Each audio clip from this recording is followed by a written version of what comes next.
This is Democracy Here. I'm Ken Eisenstein. My guest today is Phil Sherwood, and Phil is the campaign manager for Freedom for All Massachusetts, which is the lead group working to head a coalition of other groups to guarantee the rights of transgender people are protected in the Commonwealth. And today we're going to discuss the November ballot initiative that would rescind these civil rights, an issue of concern to the members of Franklin County continuing the political revolution. Good news to you I'll tell of how the good old Union has come in here to dwell. Which side are you on, my sisters? Which side are you on? Which side are you on, my sisters? Which side are you on? Which side are you on, my sisters? Which side are you on? So, welcome. Which side Thank you, are Ken. you Thanks for on, having me. Oh, my pleasure. Can you give us a little bit of the background on the state of Massachusetts and the 2016 initiative to grant full rights to transgender? Sure. Well, we'll go back in time a little bit. In 2011, there was nothing in state laws that explicitly gave equal protections to the transgender community. Mm-hmm. So at that time, folks got together to pass legislation to grant equal rights and to make sure that transgender folks were articulated in the law as in terms of being protected. So they passed a law that protected the transgender community from discrimination with housing, workplace hiring, and lending. Mm-hmm. What they exempted, what they didn't address in this law, was freedom from discrimination in public accommodations. There just wasn't the support for that at the time. So they went forward in 2011 and passed that bill, which was important. It got the foot in the door and passed equal protection, so it was now illegal to discriminate against someone because they were transgender as it pertains to housing, lending, or employment. Well, in 2016, they went back and passed a law to make sure that public accommodations were included in this equal protections law. Well, what is a public accommodation? It is anywhere that you and I could go, that a member of the public could go. Mm-hmm. Hotel, restaurant, movie theater, bank, gym, public transportation, things of that nature. Yes, restrooms, locker rooms, which the opposition likes to latch on to. But anything that you and I would have the right to access, they did not have the explicit rights to access because people would be able to discriminate against them. So that passed. It passed with overwhelming support in both parties. Governor Baker signed it into law, and before the ink was dry, the opposition, which quite frankly is the fringe of the fringe, began to gather the signatures to repeal this off the ballot. Massachusetts is no stranger to ballot initiatives, but this is unique. This is technically different than a ballot initiative. It's a referendum. Right. A referendum seeks to repeal an existing state law. There's only been 20 of these in Massachusetts history. The last one was in 1989. And why Massachusetts? Why would they pick Massachusetts? For two reasons, I suspect, Ken. It's easy to get on the ballot here for a referendum. It only takes about 30,000 signatures. And secondly, they wanted to make Massachusetts an example. They knew if they could repeal this in Massachusetts, they could pretty much take this on elsewhere and would open up the floodgates in terms of their fundraising to go after the LGBT community throughout the nation. And so that's why we're here. They are on the ballot. We know there are other ballot initiatives in the works that may or may not get to the ballot, but we know this is confirmed. This will be on the ballot, and a yes vote would be a vote to preserve the state law. So this campaign against transgender rights is of national origin, and they picked Massachusetts. It wasn't a native initiative. That's accurate, Ken. In fact, they've said so to the reporters. The reason they picked Massachusetts was because they knew if they were to prevail here, they'd be able to pick fights elsewhere. This will be the first time any state in the country will have a vote to repeal an existing civil right. Mm-hmm. Just the notion that we could vote to take away a civil right seems absurd. But here we are. They got the signatures. It's before us, legally, and so the Commonwealth is going to have to vote whether or not to preserve the state statute or not. Now, the conventional wisdom, this is Massachusetts. We led the country on marriage equality. We're We're so much further ahead than a lot of other states in the country. Right. We have nothing to worry about. Well, indeed, the landscape is more fertile here, and we have a lot to be thankful about in regards to the Commonwealth. But this is absolutely winnable for the opposition, and our own polling shows that. Well, that's too bad. Is there going to be a lot of national funding and outsiders coming into the Commonwealth to campaign for this, or is it going to try to maintain that fiction of being a Massachusetts-born movement? It's unclear. We do have a sense of what the opposition's playbook is. They don't have a grassroots operation. They don't have a bipartisan coalition by and large. What they have is a message that uses fear and misinformation to scare folks. And they get up on TV and radio the last few weeks of the election. It's a political Molotov cocktail. Right. And that's the way they operate. Houston, Texas, socially liberal in many ways, much more so than Texas as a whole, had a similar vote a few years ago. Initial polling showed that the public overwhelmingly supported extending equal rights to the transgender community as it pertains to public accommodations. In fact, I believe it was around 67 or 68% of the public supported it. Come election day, after the opposition got their message out, they ended up losing 2-1. Wow. We are not going to take anything for granted. We've already had staff in place on our campaign to preserve this law for a year now. We have 14 staff members now. We're almost fully staffed up. We're doing our polling, we're doing our research, we're doing our grassroots game, and we're running the type of campaign as if we're 8 points down, 10 points down, rather than points ahead. Which right now, quite frankly, we did do some polling, and it shows strong support for this issue. But we know what happens when the opposition gets their message out there. Right. It erodes that support. And so we're getting out there early, talking to the community. We have two challenges here, right? One is we have a duty to educate. It's not just enough for us to get the 50% plus one on election day. We have a duty to educate the public about these discrimination laws, what it means to be transgender, what it means to be LGBTQ. But we also have the duty to win and build that grassroots campaign. So that's what we're juggling here, and one of the big challenges is, quite frankly, Massachusetts taking our history for granted and not taking this seriously. That happened in California when they voted on marriage equality, and they voted it down. Mm-hmm.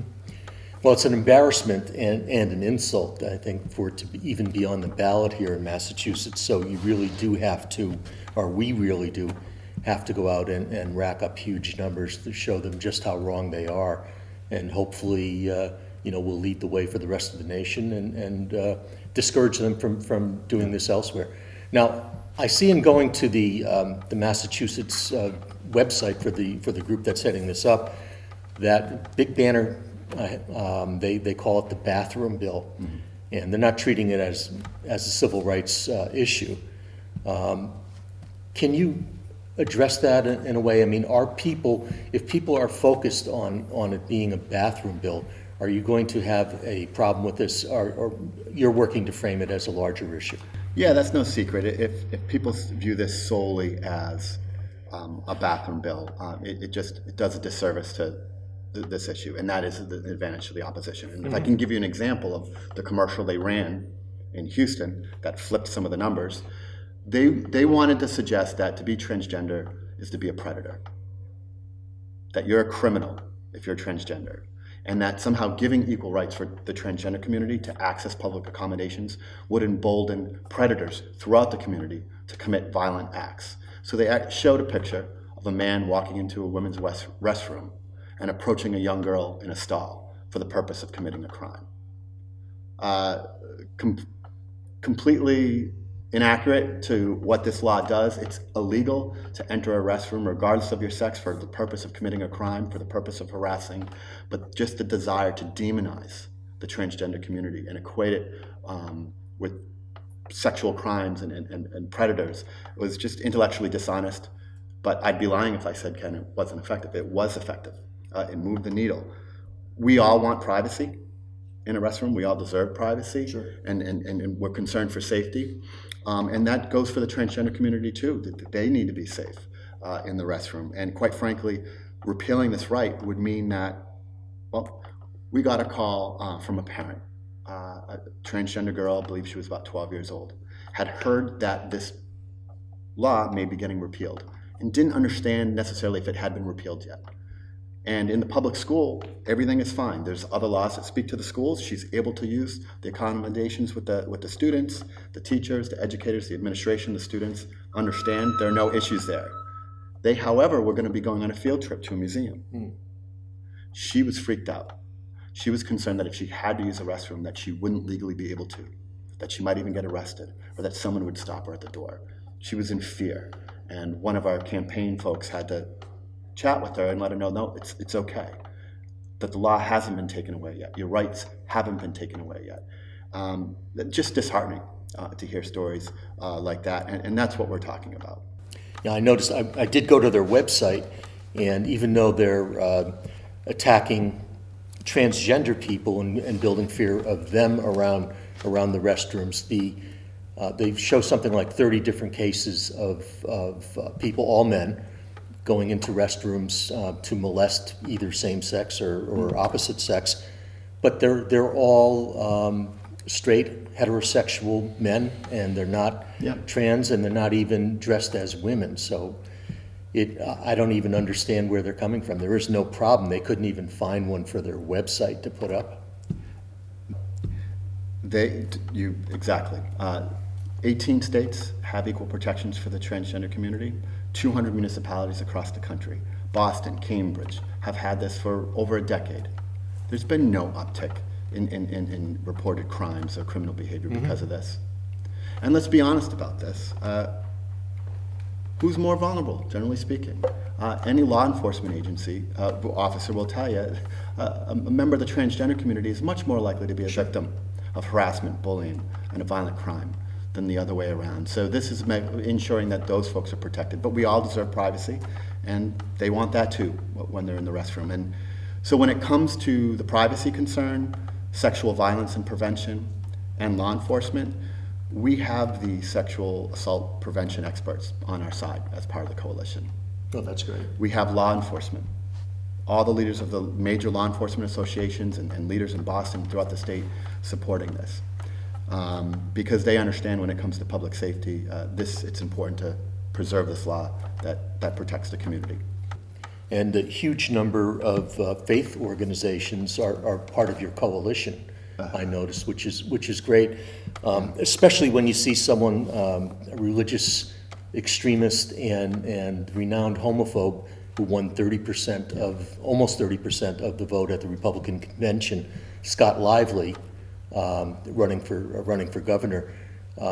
He will find it very hard to claim it as a religious issue if most of the faith community is lined up against him. But what do you think his candidacy is going to do in terms of the issue?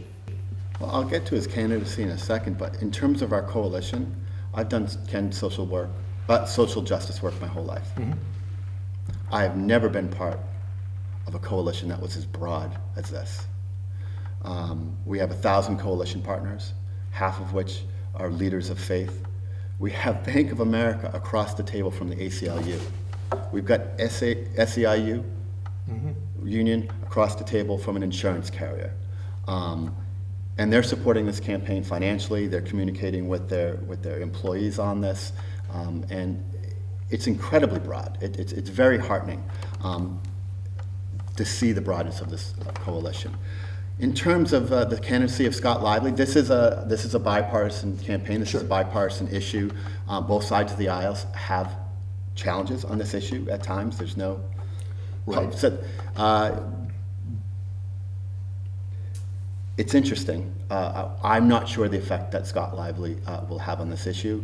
I will say, when it came to the convention in his speech, he stayed away from some of his previous hateful comments, and I suspect it's probably because he understands that that's an Achilles heel, and that's not how you win in Massachusetts. His record is clear. I think there may be a lot of people supporting him because of that, but I think the absence of that speech at the convention is an indicator that he knows that Massachusetts doesn't tolerate that type of language, and we need to be able to translate that into the ballot for a yes vote in November. Well, Publicly, he may be saying that, but again, if you go to his campaign website, Yeah. he's not backed off a bit. He's still, very vocally homophobic and anti-gay, and has come out against transgender people. And the only thing that he denies is the business in Uganda, and I guess he won that lawsuit or was found baseless. But other than that, he seems unrepentant and not trying to be a new and better version of his old bad self. So We know there are folks out there that will never come around to our side of the issue. We're not going to spend a whole lot of time addressing them, quite frankly. We know that Massachusetts as a whole, the value system is such where Massachusetts knows it's wrong to single people out because they're different and to remove a right. We also know there's a good part of the population that doesn't completely understand what it means to be transgender, doesn't know that this is going to be on the ballot in Massachusetts in November, and doesn't fully appreciate yet the national ramifications should Massachusetts fail to uphold this protection. We're going to spend our time with those folks, because in the end, when we get the 50% plus one and we set the example for the nation, it's not going to be because of Scott Lively. It's going to be because of our ability to reach other folks. When you look at marriage equality, why did we make so many leaps and bounds so quickly? A lot of it had to do with, well, we all know someone who's gay, whether it be a family member or a friend or a coworker. So this issue creates kind of a challenge because not everyone knows a transgender individual, or they don't know that they know a transgender individual. And so we're a trans-led campaign. As much as we're broad and we have corporate support giving us, helping us get on the airwaves and so forth, our campaign is trans-led. And we're going door to door with trans activists, talking to people about what it means. And in some cases, how are we preparing the public for what they're going to see in October and November? Part of our strategy, Ken, is to show the opposition's messaging, to actually show them on tablets the commercials that they've aired in other states. It's shocking. And in many ways, you might say, why on earth would you do that? It's like you're leading with your chin. Well, it's inoculation. We want to tell the public what they're going to see before they see it, because then when they see it, they're less moved by it. Right. It also gives us the ability to talk people off the ledge, assuage some of their concerns. And many of these folks having the conversation happen to be trans themselves. And the data shows, Ken, we've done this in other states, that if we show vulnerable communities this message and then talk them back and with a variety of soothing messages, we're much more likely to get them on election day, and they're less likely to be susceptible to the fear-based misinformation that the opposition will be floating out. Are you going to be focusing on trying to get younger voters to the polls and to really, I know it's in the past it's been hit or miss in getting younger people to actually turn out on election day, but what kind of effort are you doing there? That will absolutely be a strategy, the get out the vote effort. So our polling, it's very encouraging for the future.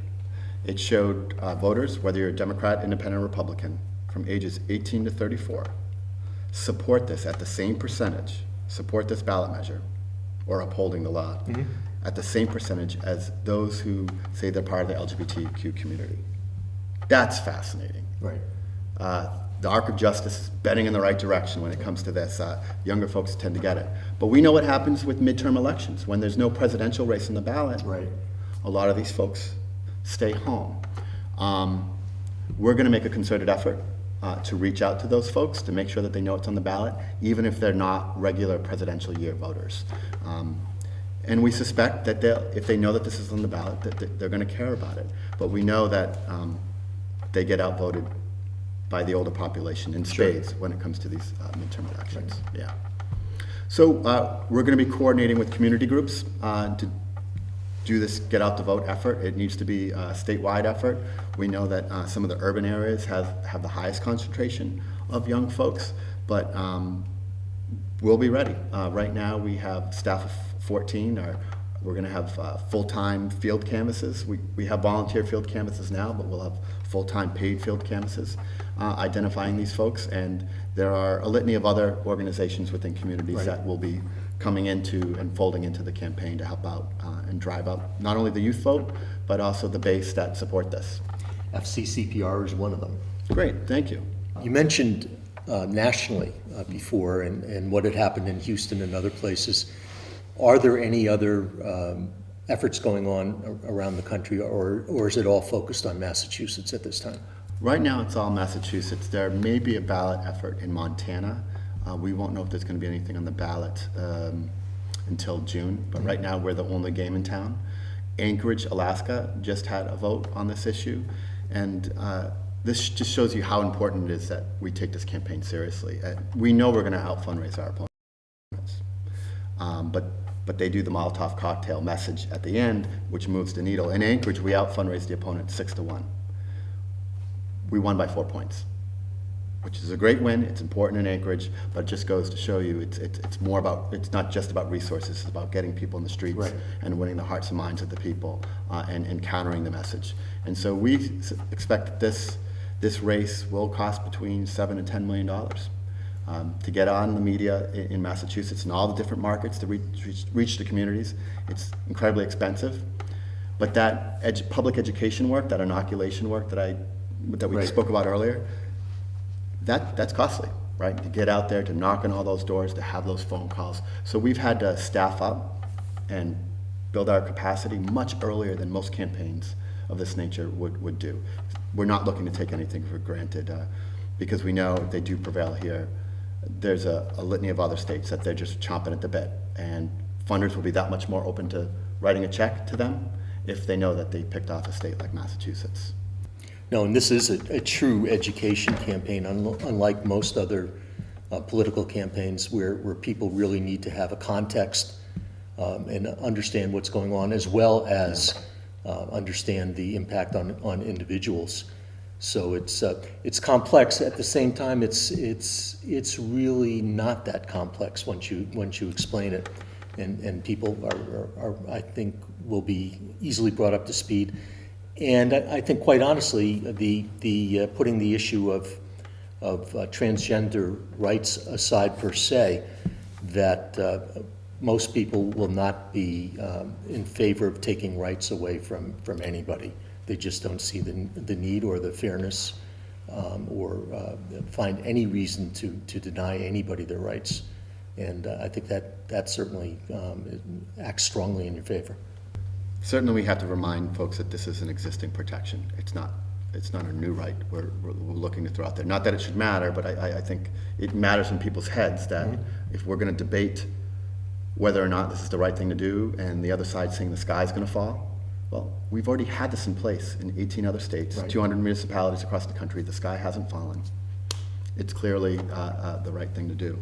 I will say one of the most effective ways we can win the hearts and minds with folks is to dehumanize this issue, right, and humanize the transgender community. That's why this campaign is trans-led. I'm a straight, cis, white man myself, and I'm honored to work with the leaders in the transgender community on this issue, and I feel fortunate to be able to use the privilege I have as somewhat of a platform to advocate for change in this area. But you'll see a lot of our messengers, more often than not, won't be someone like myself. Right. It'll be a transgender kid. It'll be a parent of a transgender kid, maybe a law enforcement official looking to assuage the concerns, public safety concerns that the opposition may make. And I think that goes a long way in normalizing and humanizing what is a very vulnerable community. Right. Yeah. I think I know the answer to this, but what can people do to help in this effort to try to protect transgender rights, defeat this motion? Yeah. Though actually it's a yes to protect transgender rights, correct? Yes, that's correct. The correct vote is to vote yes. And I will say this about Massachusetts before we talk about how people can help. We hear nightmare stories in other states about how language gets put on a ballot that's confusing, sometimes deliberately so, to mislead the public. Massachusetts does a pretty good job at making sure that type of politicking is removed from the ballot. So right. It should be clear to most people that they're voting yes to preserve these rights. What can people do to be helpful? Well, of course, getting out in November and voting yes. Making sure that their kids or younger voters in their household also get out to vote. But it's writing letters to the editor. It's if they're part of a community group, if if their employer hasn't endorsed yet, having them log on and sign on to the coalition, having us come before them and do a presentation asking for their support, but also doing the door knocking and phone calling. And if you go to our website, freedomforallmass.org, you can sign up to do this voter contact. Not everyone wants to do that voter contact, but it takes money and resources to do this work. They can also contribute on that website. But really, it's talking to family, friends, and neighbors. It's letting them know that this is important, that this isn't just about Massachusetts. And in fact, there are some business-minded folks that they saw what happened in North Carolina. Right. North Carolina lost millions of dollars when they voted down rights for the transgender community. That could happen here. That'll affect employers, their jobs, the bottom line. I'm not trying to. Well, Phil, I'm sorry to stop. We are just about running out. We are running out of time, and I do want to thank you for taking the trek out here and for sitting down to explain this. And I hope that everybody out there will do exactly what you said. Talk to your friends and neighbors, at the very least, if you're not willing to go out and go door to door. But let's have a conversation and make sure people know what this is all about. Thank you again. Thank you, Ken. I want to say that this is a presentation of Franklin County continuing the political revolution. Thank you again.